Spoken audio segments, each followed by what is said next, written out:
Damn.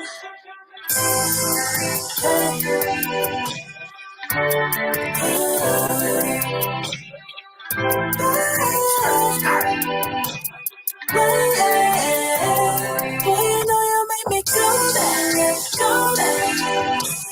Like that, like that, yeah, yeah, yeah. Even when I get you attitude, boy, all I do is drive back home to you. Tolerable, notable, back to you. Comfortable to say, too late.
Back again.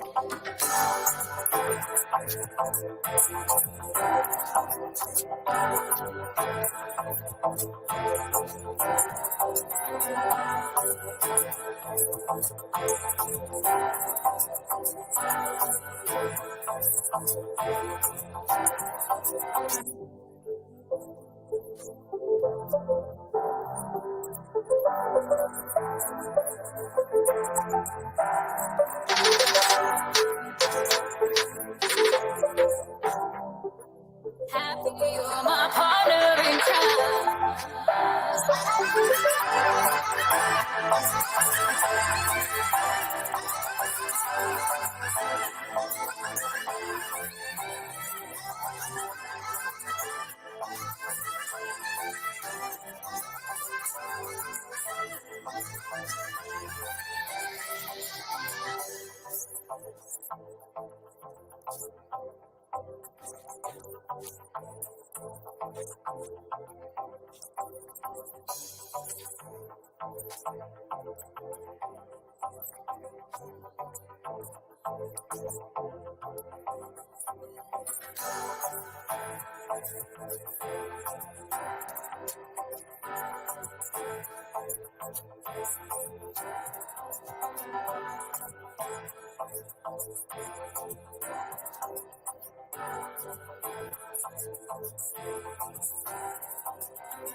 Happy you're my partner in crime.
Hello, good evening. My name is Heather Yost. I'm the Early Literacy Programming Specialist at the Enoch Pratt Free Library. Thank you all for joining us this evening for Writers Live with Eboni K. Williams. First, some housekeeping. This will be a short discussion and then time for questions and answers, and then a book signing in the hallway. When we do the questions, we'll have mics at the end of each aisle that you can go up to ask your question. And our books are for sale by Urban Reads, and Eboni will be signing them.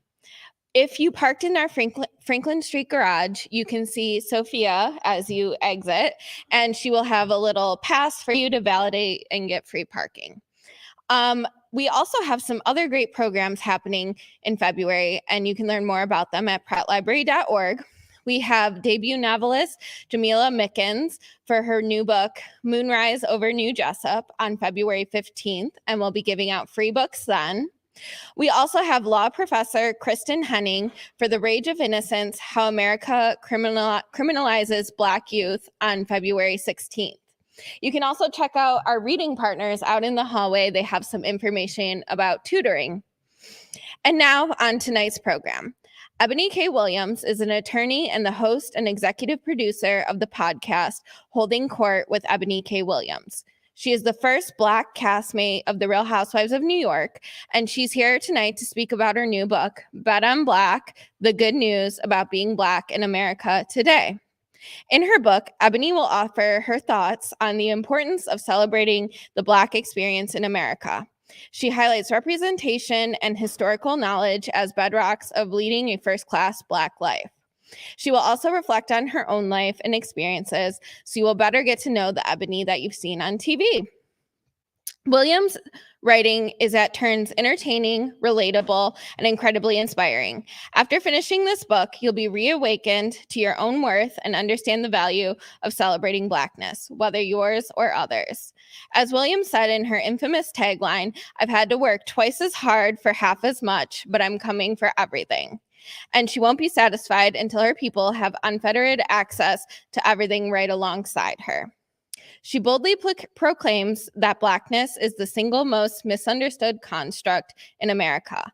And on Bet in Black, Williams invites you to join her on the quest to show the world what Blackness really is. And now, without further ado, please welcome Eboni K. Williams to the stage. Thank you so much for that incredible introduction. Good evening. It is so amazing to see y'all's friendly faces. This is my very first book event for Bet on Black. The very good news. Thank you. The very good news about being Black in America today. And I have to say, I'm really happy that we're starting in Baltimore, Charm City. I was last year in spring of last year for the North Atlantic Regional Conference for a little known organization called Alpha Kappa Alpha Sorority Incorporated. I see some sorors in the house tonight. Yeah. Listen, I really want to spend this time with you over the next hour, giving you what you most want of this evening, which I would think is access to inside information, going behind the cover of the book, going behind my experience broadly. You know, we are here to talk about Bet on Black in this second day of Black History Month 2023, and we will talk about the book. And I'm going to start with telling you why this book and why this moment. I think that's important to address. But ultimately, this is going to be around your questions and my ability to really answer them deeply and intimately and personally this evening. That sound good? Okay, great. So why Bet on Black and why this moment? First of all, I studied. Well, if anybody see The View this week? Okay, yeah. So then you know that I am a proud graduate of UNC Chapel Hill. Shout out to the Tar Heels. And I'm a proud graduate with a major in Black American Studies. And as I said directly to the governor of Florida, who has decided to make it his business to really try to erase and annihilate and destroy the academic value and integrity of studying Blackness in America, my God, there just could not be a more precise, right moment for this book. I have to say, I did not anticipate running up into this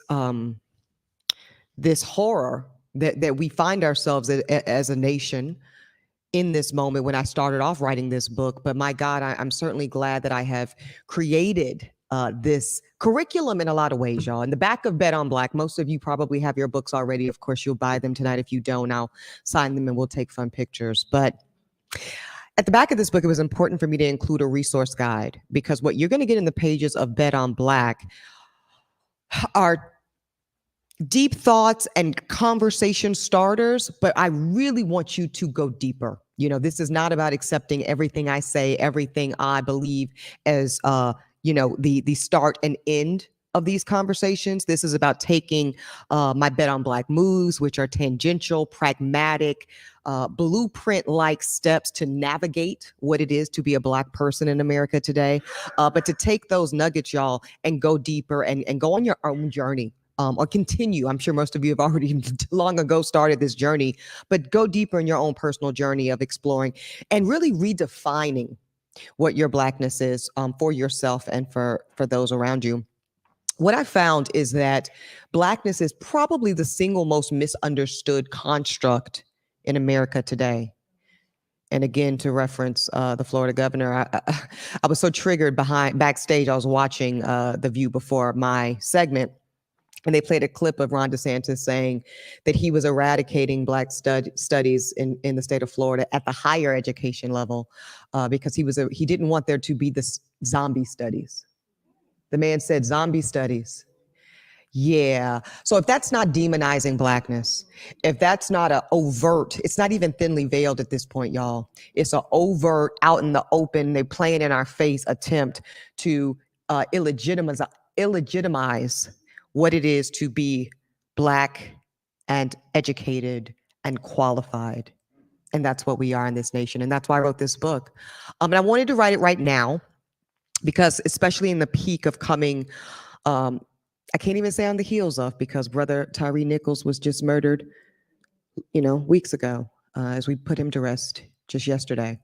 So as we are still very much in the midst of trying to reckon, and I have to say trying, to reckon with what it is to be attacked daily in our homeland. And this is our homeland.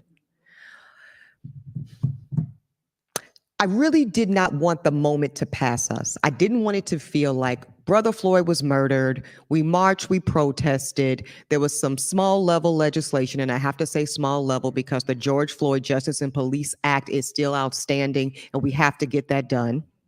And now we're going to put a bow on it and we reconcile Blackness. Next. We can't do it. I won't do it. So this book, again, is to make sure that in 2023 and beyond, we keep these conversations top of mind. We keep the curiosity there and we keep the pressure. And we do need to put some pressure. One of the things I say in the book, y'all, is we got to be a bit more demanding as a people. I start each chapter in the book, you'll see, with a historical quote of some sort. Some go as far back as Frederick. It's a lot of Frederick Douglass. It's a lot of James Baldwin. Some contemporaries like Denzel Washington. I quote him with saying, ease is a greater threat to greatness than hardship. Ease is a greater threat to progress than hardship. And that's the process chapter, and I go into that. But when I say we have to be more demanding as a Black people in our nation, and it is our nation, I'm quoting Frederick Douglass, who says, power concedes nothing without a demand, and it never did, and it never will. And so off the heels of that assertion, which I know to be true because I've lived it, and I know everybody in here knows it to be true because y'all live it every day, let's demand more. If we really expect change in power structures and systemic systems and processes that work to subordinate our existence, to maintain us, and as a secondary class of being in our own country, it has to start with us demanding it, not asking for it, not negotiating about it, demanding it. So that's a little bit about why I wrote the book. That's a little bit about why I wrote the book right now. And now I'd like to open this up really, truly, y'all, for your questions. And again, don't feel like it's got to come from the pages of the book. The book's been out 2 days. I don't expect anybody to have read the entire thing or any of it at all. Feel free to ask me about The View. You could. I hosted the Breakfast Club the past 2 days, which was a lot of fun and also important work and an important space for the culture. You feel free to ask about anything, including Nene around that. And just anything else that you want to talk about in the culture, in the news headlines, what's going on with some of this legislation, what's going on with the law, what's going on with social justice, or any of it. And I will take your questions. And there are microphones. Thank you, my dear. Go ahead and make your way. And y'all can feel free because we want to keep it moving. We've got some visitors here recording. We've got some virtual guests as well. Shout out to y'all in virtual land. Please line up, if you will, ask your questions, and we'll do it that way. Yes, dear. What's your name? Jamila. Hi, Jamila. Hello, Ebony. Thank you so much for just even stating really quickly here how being educated in Black in America is a threat. And I know I'm experiencing that in my own place of work. I'm an educator. And so I really do plan on taking your book and hopefully adopting some ways for the children. Well, yesterday, the first African-American governor, Wes Moore. Shout out to Maryland. Y'all did that. He stated in his speech that the word service was is a Latin word in Latin, it means slavery. And he talked about how basically this service is the only way that we are ever going to come up. And I know this to be the fact, but when we tie this into the government and we hear this language, what are some of your thoughts on, making servant workership and servitude, a way of being in Maryland, so much so that it might even replace educators who are qualified because we're using mentors instead of teachers in the classroom. That's profound. Yeah. So servant leadership is a value I'm sure that we all share. But I think what's important in what you're saying is that we don't ever want to get to a place where we are erasing and undermining the value of our educators. I mean, right? Like when I think about the initial aspects of liberation of Black people in America, which is really what this book is about. Bet on Black is nothing if it's not an overt effort on my part and an invitation to all of you to continue the work of fully liberating and rehumanizing Black people in America, because I suggest that work has never been fully done. So if we start with that premise, right? Going back to Douglass, before Douglass became the great emancipator, does anybody know what Frederick Douglass was? It's a little bit of a trick question. He was a reader. He learned to read. He tricked his master's white son to teach him the alphabet. I bet you can't spell cat. The white boy would say it's C-A-T. Okay, well, noted. Literally, this is how an enslaved piece of property, chattel, learned to read in pre-emancipated America, so-called emancipated America, when it was against the law and punishable by up to death. That's how threatening an educated Black person is in this country, because an educated Black person is a Black person who's not inclined to submit in a perpetual state of servitude. So I think this is really provocative. I've never really unpacked this until this moment, but I love it because what is sold to us as a bill of goods of the kind of virtuism that comes through service, and God knows I'm an AKA service to all mankind. Ski-wee, absolutely. Come on, and PHC. Absolutely. Yes. And that shall not be the end of our positioning. So to me, I think my short answer to you, if I can make it succinct, it's about expanding our positioning as Black people in America, not shrinking it, not reducing it. I think the effort since we've arrived on these shores since 1619 has been to exclude our positioning as that solely of servitude. But now the good news about being Black in America today is we get to sit in full expansion. And if we choose for servitude to be the space in which we lead primarily, amazing. And if we choose it to be academia, and if we choose it to be executive leadership, including the presidency of the United States, if we include it to be judicial leadership, shout out to the fantastic, historic Ketanji Brown Jackson on the Supreme Court of the United States of America, if we choose it to be ownership in business, ownership in finance, ownership in land and property and real estate, which is something that is very germane to our liberation as Black people. You cannot be free if you don't own anything. Come on. You cannot be free if you don't own anything. I opened chapter 6, I think it's called Leverage, with that statement. So I think it's about rejecting anything that confines our positioning to one of servitude, which can look like subordination, and challenging systems and individuals and each other to expand. Yes. Thank you. Brilliant. Thank you. Thank you. Hello, darling. Hello. Your name? Dejanay. Dejanay. Hey, Yes. Dejanay. Hi. I like your, is this pearls and rhinestones on your jacket? I don't know what it is. I just thought it was cute. I just thought it It's was dazzling. It's giving. Thank Okay, go you. ahead.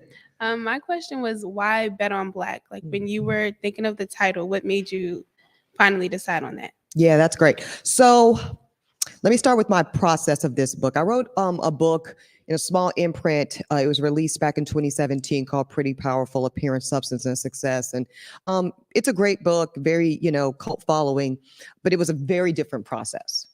So I knew at some point I had gotten to a place professionally and frankly, just in my lived experience.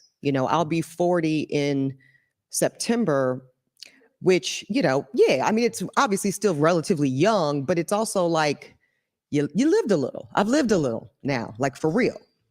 Been through some things, seasoned. Thank you, sis. And so I felt, frankly, a responsibility, especially with the platforms I occupy, right? Not everybody has the privilege of being on the Breakfast Club. Not everybody has the privilege of being on a Bravo platform that has global reach as a first historic Black housewife in the city of New York. Not everybody gets to be on The View and just, hey, whoopee, So when you get that platform, I believe I have an inherent responsibility to do work on the platform. So I knew I needed to write another book. I'm gonna get to your question. I didn't really know how to focus it. So like probably most of y'all in here, my phone and my little memos, my little note section, that is my best friend. So literally for like a year and a half, I would just, if I felt moved by something, I would just make a note. I almost do now wish I bought my phone so you guys could see just the litany and the variation of where my mind was for the 2 years. And then eventually when I started putting everything together, the piece about ownership, I had the blessed experience to go to Rwanda last spring. And somebody said, I didn't fully confess my ignorance here. I knew very little about the genocide in Rwanda, where, 1 million people were slaughtered by one another in 90 days. And the Hutsi and the Tutsi, and they killed each other, and it was awful. And then now today, I think they're only 26 years past it, not very far. It's illegal to even ask the distinctive question if someone is a Hutu or a Tutsi. And they abide by it, and they live side by side, where one generation ago, your grandmother murdered my mother, or vice versa, right? And so my cohort and I, well, like, it's amazing that y'all do this, but frankly, why? Why are you so willing to sit in reconciliation with one another after such brutality? And that man said to me, because it is in the best interest of Rwanda. And I said, that's amazing. I said, what if America said that we are going to disavow the anti-Blackness, the anti-Semitism, the homophobia, the transphobia, the Islamic phobia, but for no other reason that it's in the best interest of America. Right? It's amazing. And so some of those were the things. So when I put it all together, that was the through line of my thinking globally, locally, politically, financially. Like when I looked at all the academically, personally, professionally, when I looked at all the elements and I was like, what is the common factor here? It is an innate, consistent, unapologetic, immovable, non-negotiable betting on the Blackness. And particularly nowhere in the world, and I've had some decent travels, nowhere in the world is it more important for us to have a finite, clear, and accurate understanding of Blackness than in the United States of America, because it is one of the most perverted elements of identity on this land. Anything else? I'm messing with you. Thank you. Thank you. Thank you. Okay, I'll ping here. Hi. Hello. Hi. My name is Steve. Hi, Steve. My question to you is, what was your experience like being the first Black on the Housewives of New York? Yes. What was that experience like, and being in that kind of space with those women that have not been around Black people in that close proximity, if that makes sense? Yeah. Well, certainly not ones that weren't operating in servitude. Right. Right. So I detail it in chapter 3 because I know that is germane to the expectation of someone occupying my platform to address it directly. And trust me, I do. The chapter is called Disruption, apropos. And what I do want to share this with you. I did not go on to, contrary to popular belief and contrary to kind of public afterthought, I didn't go on the show. I didn't go on the platform to disrupt. My disruption became a byproduct of the hostility that I endured, not totally unexpectedly, because I was a day 1, season 1, episode 1 Roni watcher, unlike many in the culture.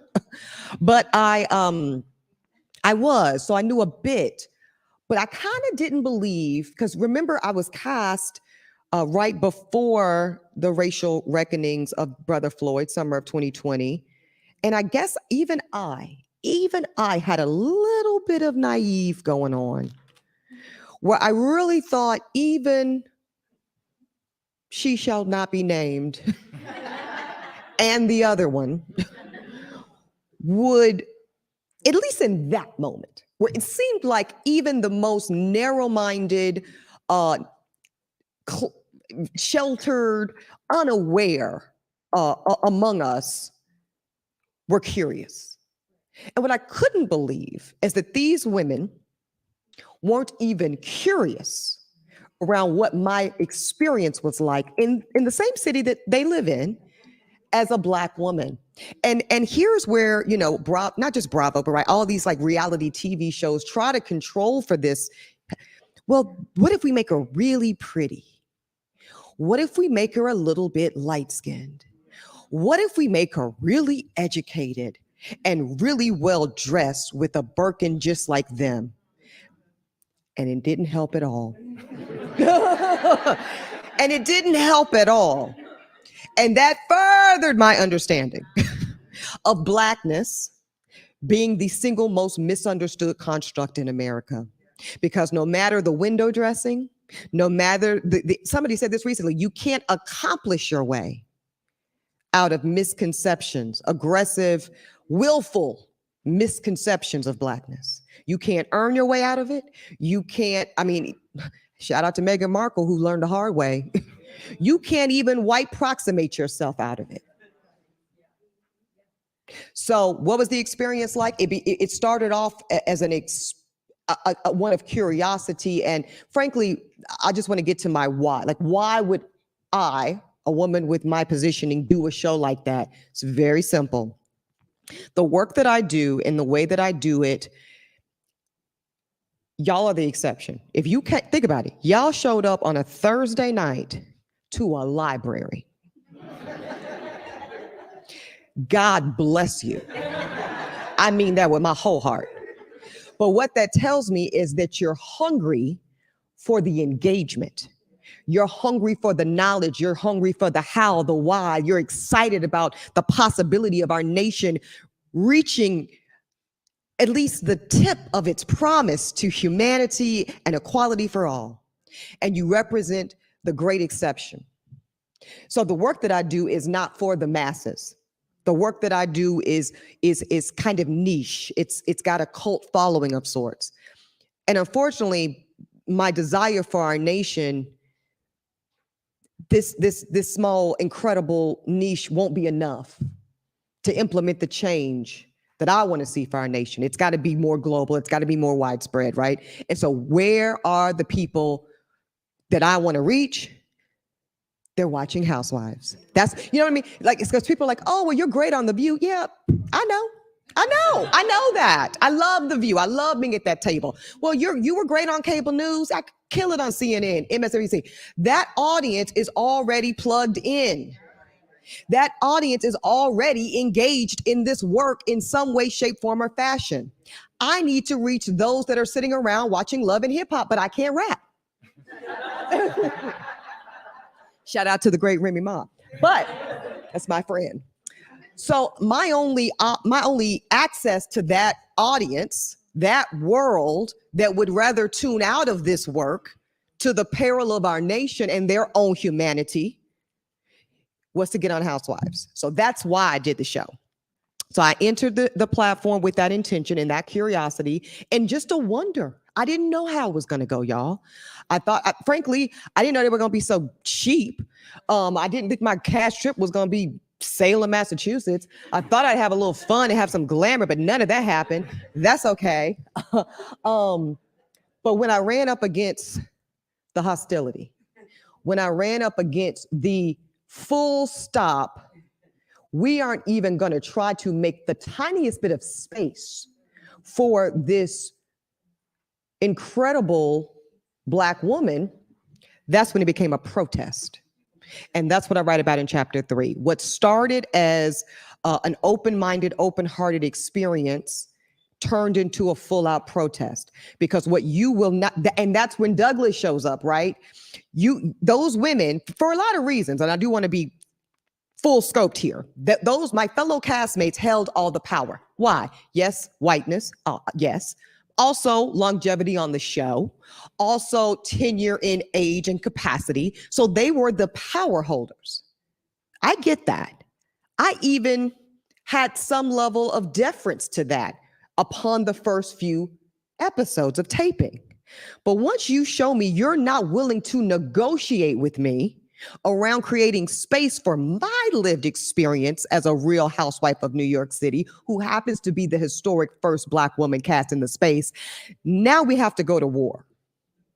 Now I have to be demanding of my space and my occupancy and my positioning. And I will not play your Black sidekick. I will not do it. I will not do it. The Kelly Kapowski, Lisa Turtle days are done. They're done. As much as they expected me to default to that subordinate position of sidekick, because that's what generations of us have had to do in predominantly white spaces, that's exactly what I'm not going to do. And that's back to the good news about being Black in America today. Because those who came before me because Hattie McDowell was a sidekick, I get main character energy. And it's that clean for me. And that's the importance of knowing your history. That's like, I can name the names. You can't even play with me when it comes to who I am as a Black woman in this nation, because I know what I know. Actually, I know more about your history as a white woman in America than you could ever know about your own. So you can't tell me anything about Blackness because I know it. And that's why the first chapter of the book is called Accuracy. To start this work, we have to start from an accurate premise. And that's what DeSantis doesn't want. Hence the undoing. Did I answer your question? Yeah. Okay. Hello, love. Hi. My name's Temple. Temple. I kind of have a two-part question. Okay. For one, if you could say in about 1 to 2 sentences, what's the main message that you want people to take from your book? Yes. And 2, you talk about how you use your platform in specific ways to get the goals that you want to reach. So in the future, how do you plan on continuing to use your platform as you grow? Okay. Part 1, the book is a reframing of everything that James Baldwin said he spent a long time having to throw up everything that was fed to him about who he was as a Black man and who he was as a queer Black man in America. Bet on Black, the good news about being Black in America today is to help with your regurgitation. I wrote this book to help some of us who have to throw up some things that were fed to us from infancy, some in classrooms, some in our own homes, some on playgrounds, some on college campuses, some in the workplace, right? So Bet on Black is a regurgitation. And then it is also a meal, a big main course, sides, dessert, bread. It's a meal. I wrote this book to feed us about the accuracy and the actuality of our cachet, our panache, our brilliance, our vulnerability, our strength, our trauma, and our truth. That's what the book is. Part 2, how do I intend to use my platform and really my spiritual gifts? I'm a believer, and I believe that God has given me certain spiritual gifts to permeate spaces that were not designed for me or us. And I believe of myself to be a bit of a Trojan horse in that way. So I plan to continue to be where I'm not wanted and make change. And I can't tell you how, because that would spoil it. But it's coming. Thank you. Hello, dear. Hello, Ms. Williams. My name is Brian Berry. It's nice to meet you. Nice to meet you. My question is, in what way could we as Black people ask for more? I know you alluded to that earlier in the segment. So I just wanted to know what your idea was on that. Yeah, so it's in big ways and small ways, Brian. I'm gonna give you an example. It's gonna sound petty, but I'm very serious. I don't move on sidewalks. I don't move. We go. Some of y'all laugh because you know exactly what I'm talking about. I'm not moving on the sidewalk. Ma'am, you see me, I see you. Time for deference in that space. The time where there was actual statute that required me to step off this sidewalk, that required me to not make eye contact with you, because that was the assignment of my positioning as a Black person in America. That statute is expired, ma'am. It's done. Sir, you see me, I see you. If you don't move, we're colliding. So that's just one way. Like I just insist upon it. I'm just gonna take up the space. And then there's other ways you guys see on TV, like yesterday on The View. There's an expectation. And by the way, those ladies are wonderful. Those producers are fantastic. I'm a friend to the show now. I don't know that I could have gotten away with that on episode 1. But if you saw the episode, you'll see me. She asked me a question, and the normal format of any talk show is you get a question and you give an answer to the person that asked you the question. But thank you, sis. I needed to do more than that particular day at the table. So I literally produced my own self. I was like, well, I'm sorry, where's your camera? Ron DeSantis, let me let you know a few things that you clearly don't know or want to act like you don't know. So that's kind of just I'm going to demand to be fully centered and maximize. Y'all say I got 4 minutes on air? Here we go. Yeah. So I guess I would say it's a lot about you just deciding. And again, big ways, small ways. Don't have to be every day. Everybody don't have to be loud as Auntie E or as insistent as Auntie E. But just, Brian, figure out what it is for you, and then decide it, and then act on it. And divorce you. If this does require a few things, because I'm talking, real big, and it sounds like a lot of bravado. Before you can do any of this, big nor small, you have to divorce yourself from white comfort. You also have to divorce yourself from the broader consensus of Black approval. I'm gonna say that one just one more time.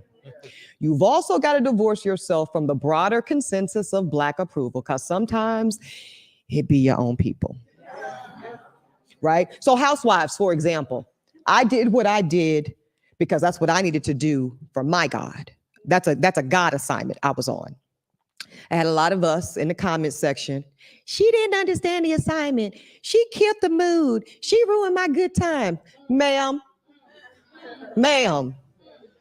I'm not here and placed in this positioning for your good time. I am here for the broader liberation of my people. Ma'am, I'm actually here for the broader liberation of you, although you don't even know it. So those are some of the ways. So you got to divorce yourself from the white comfort. You got to divorce yourself from the broader Black consensus and approval. You let them deal with their comfort or discomfort, and you do you. That's it. All right, thank you. What's up, love? How you doing, Miss Williams? My name is Robin Smith, and I'm from Morgan State. Excellent. Shout out to Morgan. Morgan's in the building. I I have a Yeah. I have a two-part question about education and police reform. Yes, ma'am. My first question is: do you think Memphis indicting the 5 Memphis Black officers so quickly was for accountability within the police department and setting the bar, or it was self-imposed? I think two things can be true at the same time.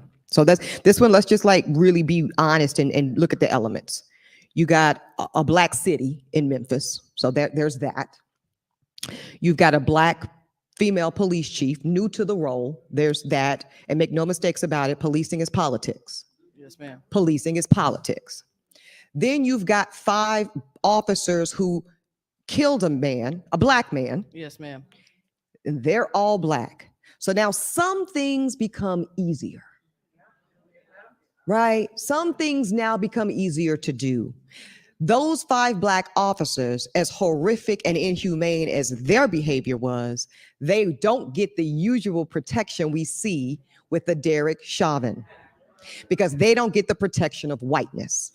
So their quick apprehension, their quick indictment, their quick dismissal all happens more swiftly because they don't have that extra layer of, now they got some blue protection because they are law enforcement, but they ain't got that white protection. So it does move more quickly. I'll tell you this, Baldwin says, Baldwin just kept it so a buck, God. Yes, ma'am. Baldwin says, if you have to call the police on me, he says, I don't want you to call the police on me. Let me be clear, please don't do that. But if you're going to, please call the white ones. Yes, ma'am. That's what he said. Because if you call them Black ones, they're going to do as NWA would say, show out. Right. So y'all, we know this story. Yeah. If you know your accuracy. Yes. And that's why we start the book that way. Your second question, Liz? Yes, ma'am. Yeah. So to education, DeSantis is doubling down on his ban on African American studies. Mhm. Do you think it's the history that they're trying to protect, or critical thinking from the Black community? It's absolutely the history. It's the critical thinking. They're also trying to prevent the shifting of positioning. Yes, ma'am. Right? It's a Negro stay in your place. I mean, we need to just say it plain, I think, like that. The first thing is, who do you think you are? Yes, ma'am. Who do you think you are? Advanced placement, like let's talk about it like really, really what we're talking about here. Advanced placement history. We all know what AP classes are here again. Y'all Thursday night at the library. So y'all, we already know y'all situation. Most people don't know what that is, right? That's an advanced placement, high school, secondary classwork that equates you for college credit. So now you're already literally going into your collegiate experience on a whole different academic trajectory, a pre-professional trajectory on a different level. And what do those classes historically look like? Because I remember, I'm older than AP European history, yes, AP Western civilization, AP this, that, Asian studies. We even had AP women's history. So you mean to tell me that we can have because now we're talking about the kind of like intra-humanities. Yes. And we'll legitimize the study of women, as we should. And we want to, in the same breath, delegitimize that of Blackness. It's an overt attempt to tell us, Negro, stay in your place. Don't get beside yourself, because if we start letting that happen, what else is possible? And I do think a lot of this is a reaction to the audacity of our nation electing Barack Obama. I really do. I really think there was a deep threat lodged at the twice election of a Black man in America, even a biracial one, again, because I talk about colorism in this book, y'all. I'm not scared of nothing, because we can't talk about, we got to, right? Colorism we can't talk about, right? We can't talk about the fact that some of the greatest change makers in Black America have enormous white proximity. Yes, most of them are biracial. We can't talk, Kamala Harris, love you, sis.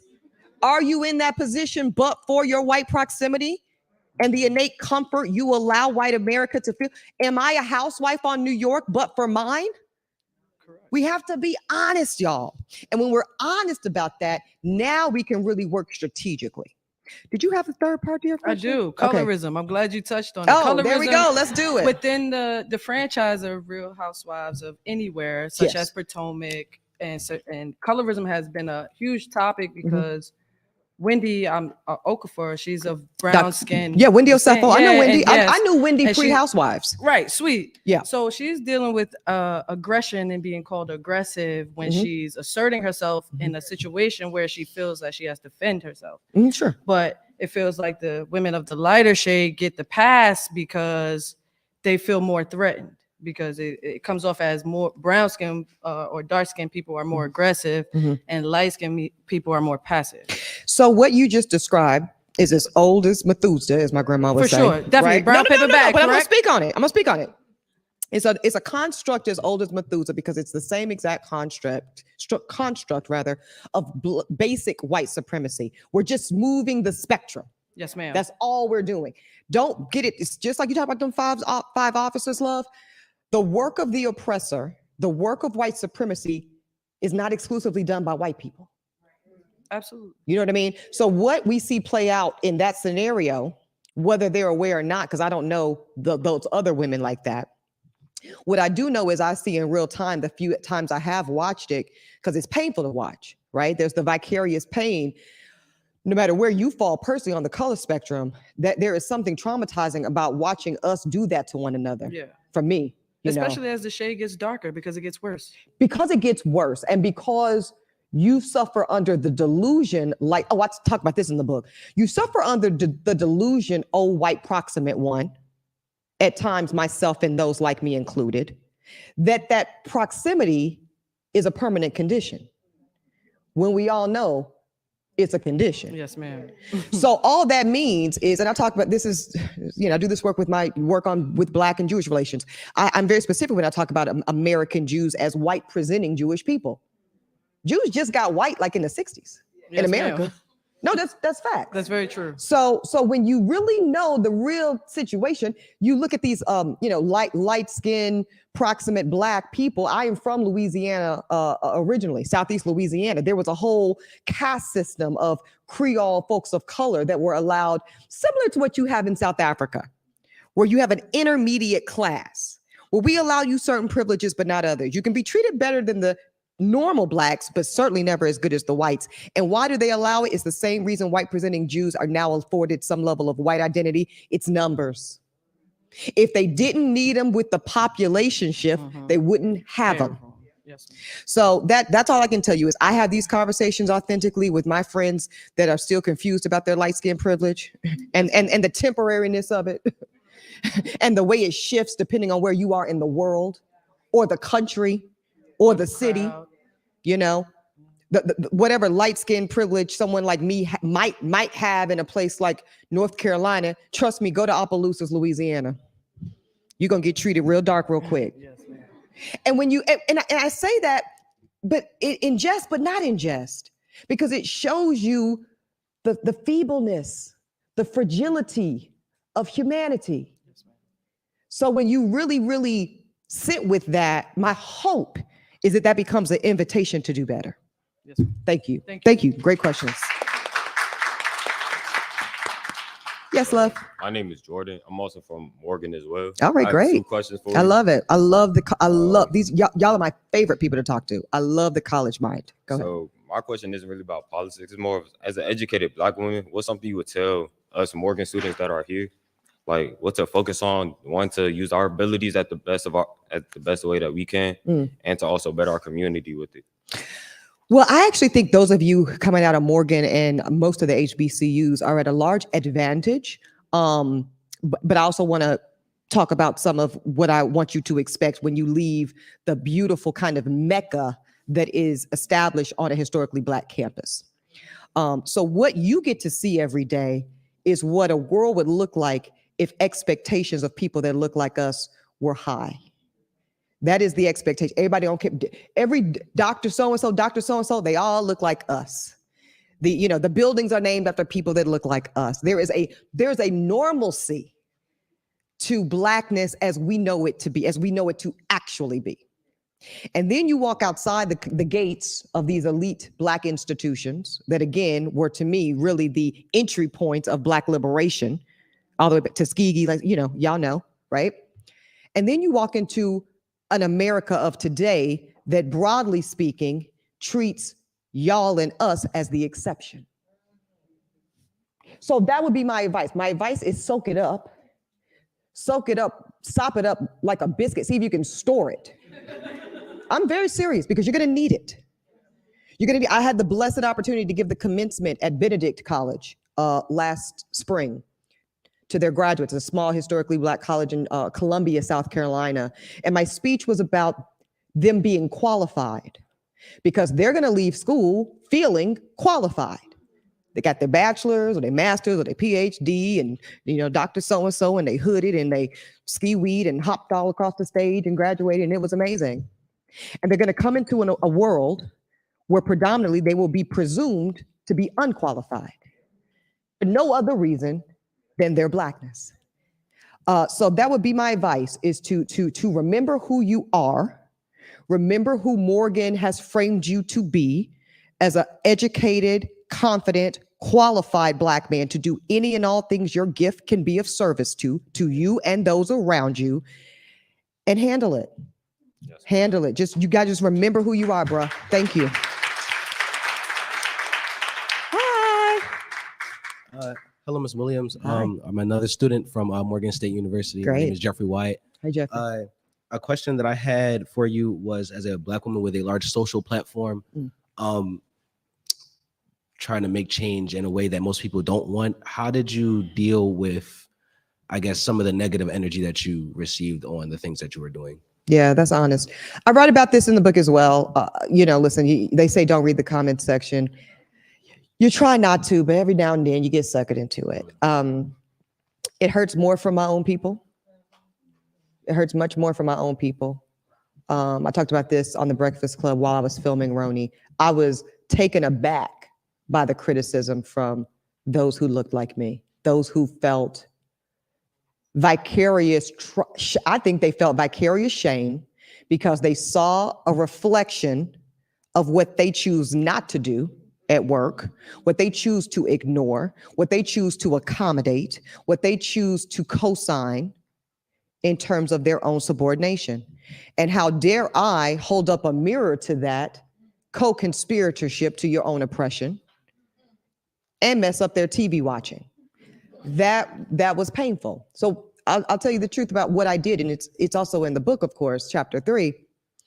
I had 2 therapists, y'all, at the same time. So I've always been a proponent of mental health and therapy, and that's just, my jam. But I'm also a businesswoman. So what I'm not going to do is set up in my therapist that come out of my pocket, and my whole hour is around Roni trauma. So I NBCU, Peacock, Bravo. Yeah, this ain't given. This is really, really traumatic for me. You all did a horrific job of curating a safe environment for me emotionally, and clearly, as y'all probably read from the press, for the other Black people that even worked on that set.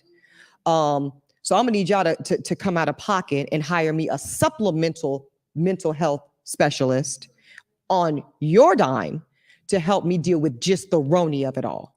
So that was my therapy for it. Thank you. Hi, love. Hi, how are you? Great. My name is Mac Garvin, Mackenzie Garvin. People call me Mac. Hey, Mac. Just for context, I'll tell you a little bit about myself. Okay. I am a lawyer, and I am the chief of staff of the Mayor's Office of Employment Development. Fabulous. And I am also a model and a local fashion influencer. I see that. Okay. So I wrote down my question. Yeah. People find that to be a very strange dichotomy. There are many scholarly articles about intersectionality and about the unique obstacles faced as being a Black woman in a position of leadership. And I know that you stated earlier that you've evolved since your last book, Pretty Powerful. But do you still hold the belief that being pretty comes at the expense of being taken seriously, and that being pretty and being capable are mutually exclusive? So actually, have you read Pretty Powerful? I haven't. Okay, your quote is right, except it misses the first part. Okay. Pretty Powerful rejects the notions that, and then everything you just said. And so can you talk about Yes. how beauty, I think everyone can agree that you're beautiful, has impacted your leadership? And can you give any advice to the women here who want to express their aesthetic, Yes. who want to express their gender identity, Yes. but also want to be in positions of leadership? Absolutely. But first of all, literally, that is pretty powerful. I truly encourage you, especially with your positionings and dualities, to read it. I think you'll find it very valuable. The pretty is a passport. Pretty is a passport. It gets people like to be around pretty. The data supports that. Pretty women get hired more. Taller men get hired more. They make more money. That's what it is. What y'all laughing at? Oh, because you're tall? Okay, whatever. Okay. That's funny. So that's what I mean when I say pretty as a passport. It gets you into a space, generally. It'll never keep you there, though. And in fact, pretty, much like any other privilege, makes you an immediate threat to those around you. So what becomes challenging is the navigation of the pretty power, and it is. And I'm just pretty, just a euphemism, y'all. Don't have to, everybody ain't got to be Halle Berry. It could, like I said, it could be tallness, it could be complexion, and we all know every light-skinned person ain't pretty, so it could be whatever, it could be whatever thing that you possess that greater society has deemed to be of higher value than those around you, whatever that is, that becomes a passport of entry. Now, your ability to maintain it and maximize it, I do think, is largely up to you. How do you play it? How do you play your hand? For me, I always took maximum benefit of the privilege and the access. But then I also knew, Mac, that the presumption of someone that looks like me being in this space, I know, let me just be real with you. You need to know what people think of you based off of your aesthetic. You cannot play this game called life being at all confused about those narratives. So you need to, okay, I'm gonna walk in, they're gonna see, oh, well, she's skinny. Oh, well, she's beautiful. Oh, well, she models on the side. So that means she can't really be writing her briefs like she supposed to. Oh, that means she can't really be taking these steps, whatever, and then then you can combat it. So because I knew, this started in law school. This started with me arguing on to moot court teams. I'll talk about this in the book. They thought I was playing because I'm fly. I dress like I look good. That's what it is. Always have. Born pretty, gonna die pretty. Okay. I'm not walking around looking a mess for you. I'm just kind of being silly, but kind of for real. And yet, because I knew that, I knew my academics had to be exceptional. It wasn't even going to be good enough for me to just be a good student, Mac. I had to be what I became, which was one of the first Black women to lead Loyola's national moot court team, and that led us to a championship. I had to go. I mean, I'm going to be the keynote at our Balsa in a week. I have to be the Black woman on The View. Like, I have to kill it at a different level. And one could argue I should be operating at that level, right? I think, because if not, what's all the pretty for? What is the privilege for if I'm not going to convert it? We coming up on Super Bowl. I'll give you a quick football reference. Anybody can look up on a turnover. Anybody could look up on a fumble and a catch. Can you convert? Can you put the points on the board? Because if you ain't gonna put 6 on the board or 7, don't worry about it. Thank you. Hello. Hi. I just absolutely love you. I guess like everyone in this room, I have been following you since the news, the podcast. Thank you. Just the podcast, your Shout Instagram, out to Holden Court. I love your my Instagram, podcast, y'all. just Thank you. everything. Thank you. Everything.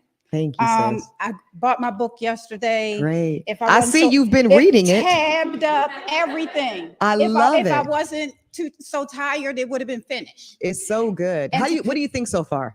To piggyback off of what you were just even saying, in my Blackness, I'm the complete and total shit, because the blood of Harriet Tubman runs through my veins and every other Black person in here. Amen. And I don't specifically have a question, but I just want to thank you thank you for being unapologetically, authentically Thank you, sis. living in and expressing your Blackness in Thank you. every arena that you show up in. Thank you, my love. And as far as the book, Yes. I would love as far to as know. the book, I just love that you have given these Bet on Black moves. Yeah. Because just one that resonated with me so far is always, always expand your consciousness. Yeah. And that's it in a nutshell. I mean, like you said, we're here in the library, so apparently, we love to expand our consciousness, but that is just it. Yeah. It's like, you have to be aware of who you are, whose you are, and show up as that authentically. Yeah. All day, every day. And then the other one was, I lost my place, but it was about just creating rituals around Blackness and in different arenas, just especially all these students. My son is graduating in May from Morgan State University. His name is Jabari Thompson. He's graduating from the Strategic Communications program. Excellent. So anyway, but my husband, Michael Thompson, and I, we intentionally taught our parents. His name is Jabari. That's it. Means brave in Swahili. We intentionally gave the name. We intentionally had the books. We intentionally had to develop things around their Blackness. They had rites of passage program, but they went through a rites of passage program. My daughter also at 13. We had to search for this. Yeah. We didn't live in Africa, but we read and took them through a program because we wanted to continue to seek the consciousness. I want to speak to that specifically because that is, y'all, y'all probably are doing this because you're here on Thursday, but you must, you must, especially my mother did the same thing. I talk about it at length in the book. It was always black dolls. If I went and picked up a white doll, she would. Yes, exactly. And then again, funny, but like doll test. Y'all probably know what the doll test is, right? There's a reason that even Black children gravitate towards white dolls because the narrative around whiteness is so powerfully pure and good and wholesome. Thank you, sis. And the narratives around Blackness are so what? Bad, dumb, fast, easy, violent. And so the work that you and your husband have done and are continuing to do, it's not optional, especially when we keep talking about this, and DeSantis ain't the only one. Please know that. This is happening at local and state and has been for years. So when you know that you can't trust any, I think, kind of system that is white-centric, which are all systems essentially, right, that are external for sure. Malcolm says only a fool would let his oppressor teach his children. And don't get me wrong, go to school, soak it up. But I think it's mandatory in today's America. Mandatory because we have the access and we live in the internet age. To me, there's no excuses to create and enforce a supplemental curriculum that centers Blackness. My mother did the same thing.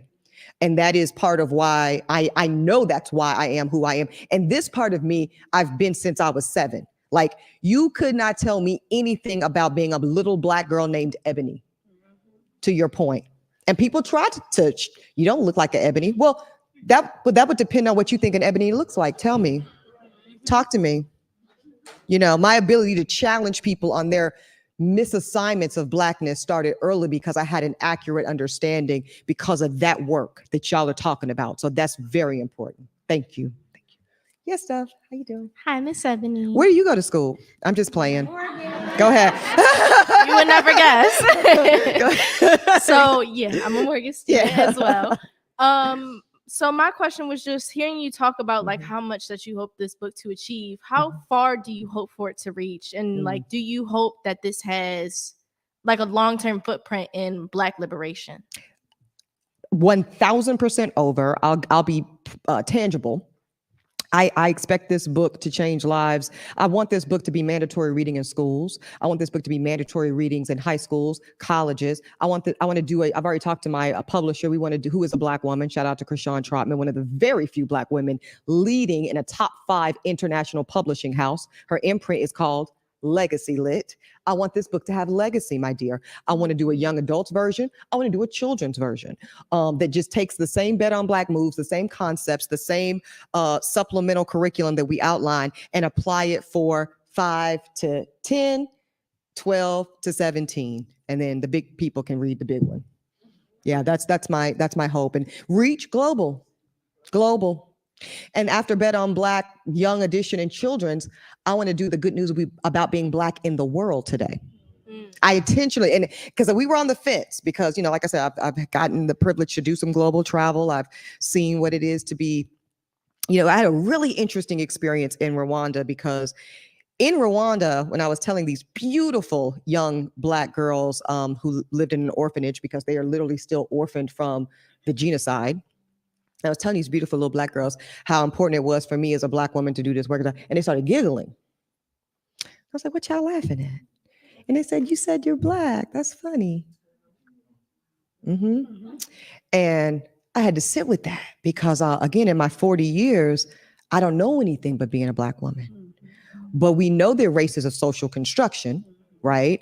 So in their social norm, I was outside of their construction of Blackness.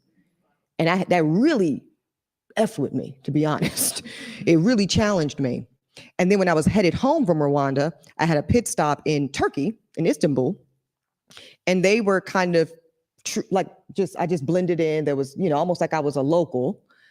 And then when I got to JFK, I was real Black ass Ebony again. And they're like, welcome home, Blackie. And that's in a day. That's 24 hours of an entire racial arc in a day. I really want to get into Black in the world. Thank you. Thank you. Thank you. Hey, Ebony. My Hi, name love. is Latoya Mendoza. I am the vice president of the Black Girl Social Club. I have a Yes, question. thank you. I'm so glad you're here. Thank you so much for And supporting also, the my book. daughter is a freshman at Morgan. Yay. You don't even look like you are old enough to have no daughter that's a freshman in more. I just turned Okay. 40. Okay. Amazing. So I have a question. Yes. Knowing that you were on the Real Housewives of New York, I am a New York native, but I Yes. pay taxes in Great. I pay taxes in Baltimore. How would you encourage sisterhood in a Black community, because you dealt with the other, you know? Yeah. How would you encourage that? Well, I speak to it directly in chapter 4. Yeah, chapter 4, which is counsel. So these notions that pit us against each other as women, I'll speak to that specifically. And we know we get that honest, right? It comes from the same place that pits us against one another as Black people. It comes from a space of scarcity thinking. It comes from a place of there's not enough room. So if you adopt a scarcity, which is, they did a number on us in chattel slavery, because that was the only room for one. Maybe one or two of you can get trained in shoemaking. One or two of you can get brought to the house to cook. And ooh, aren't you special? But those notions are on their face anti-Black. And I say that plainly in the book. We, by our very cellular nature as Black people, are communal people. We are communal at our core. So these kind of socialized functions of isolation and, you know, crab in a barrel, whatever we want to call it, being out just only for yourself, and know that they're only going to promote 2 Black people this year. So you know what you got to do. You know there's only but so many Black men available, sis. You know what you got to do. There's scarcity notions. And guess what the best part is? They're lies. They're lies. I serve an abundant God. He told me there's plenty. So that's how I function. So my spirit of sisterhood, whether it's through AKA, whether it's through, you know, I'm not a member of them, but I do a lot of work with the Junior League, whether it's through, I've mentored with Girl Scouts, whatever it is. Sisterhood and community for me are essential, because I believe there's enough. I believe there's plenty. And I believe that not even I believe, y'all, my lived experience now tells me I'm a better woman. I'm a better Black person. I'm a better AKA. I know I'm going to be a better mother as I go on my IVF journey this fall. It's true. I'm a better teacher and a better student, and know that I'm still both because of the women who surround me. So that's just that on that. Thank you. Hello. I love your I'm hair. Tia, Hi, Urban Tia. Reads Bookstore. Great. Yes. Thank you for your post. That was great. Thank you. No problem. And I'm a Brooklyn native. Okay. Shout out to BK. Yes. I just got one question. What's your call to action to Black people?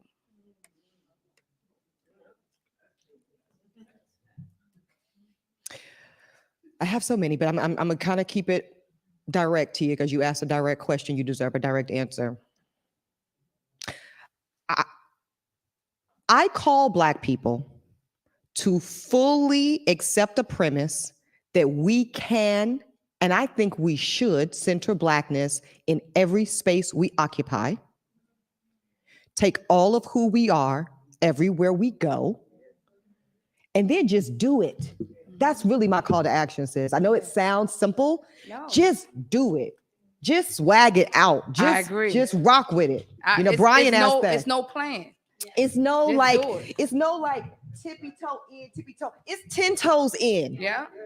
And 10 toes down. 10 toes down, 10 toes in the deep end. No more kiddie pool, no more 4 feet. 10 toes down, 10 feet. Yeah. In. Thank you. You got that. You're Thank welcome. you. Is it that? Okay. Thank you so much, Eboni K. Williams, for joining us tonight. And thank you to the Hearing and Speech Agency for providing accessibility for tonight's event. And thank you to our audience, both virtual and in person. And a reminder that our book-selling partner, Urban Reads, has Ebony's book for sale in the lobby. And she will be doing a signing. Thank you. Now, stay safe. I'll see you outside. Thank you. Thank you.